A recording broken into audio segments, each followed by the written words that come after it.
Assalamualaikum warahmatullahi wabarakatuh. Berjumpa lagi dengan saya Ninawati, calon guru penggerak Angkatan 3 Kabupaten Aceh Timur. Pada jurnal ke-19 ini, saya diminta untuk membuat jurnal mingguan, yaitu pengambilan keputusan sebagai pemimpin pembelajaran.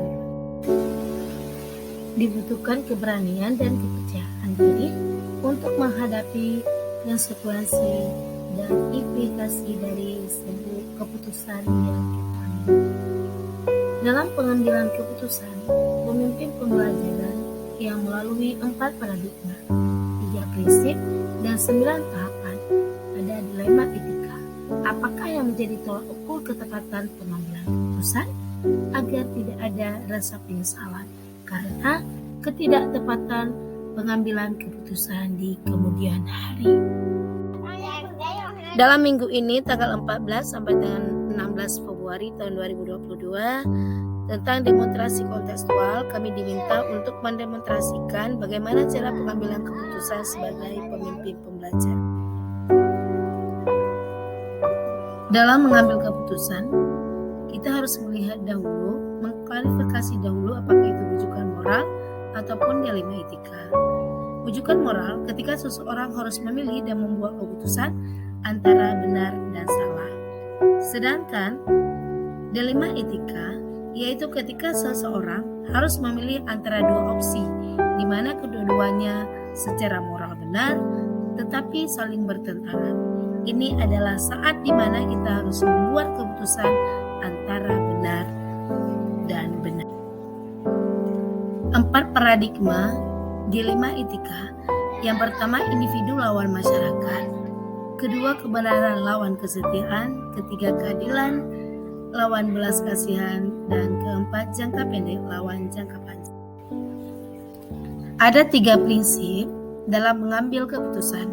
Yang pertama, berpikir berbasis hasil akhir. Yang kedua, berpikir berbasis peraturan. Dan yang ketiga, berpikir berbasis rasa peduli.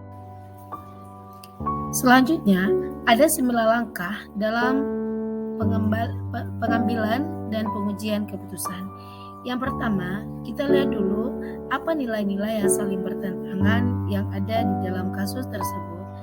Dan yang kedua, siapa yang terlibat dalam situasi tersebut.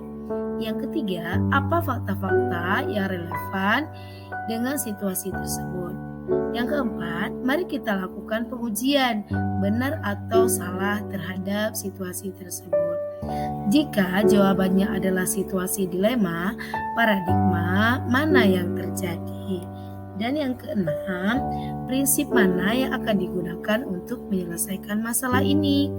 Dan ketujuh, apakah penyelesaian yang kreatif yang tidak terpikir sebelumnya? Ataupun ini bisa disebut juga dengan investigasi opsi trilema. Dan yang kedelapan, apa keputusan yang kita ambil? Dan yang terakhir, kita refleksikan kembali terhadap keputusan yang sudah kita ambil. Baik, ini saja dari 4 paradigma, 3 prinsip, dan 9 langkah pengujian dan pengambilan keputusan.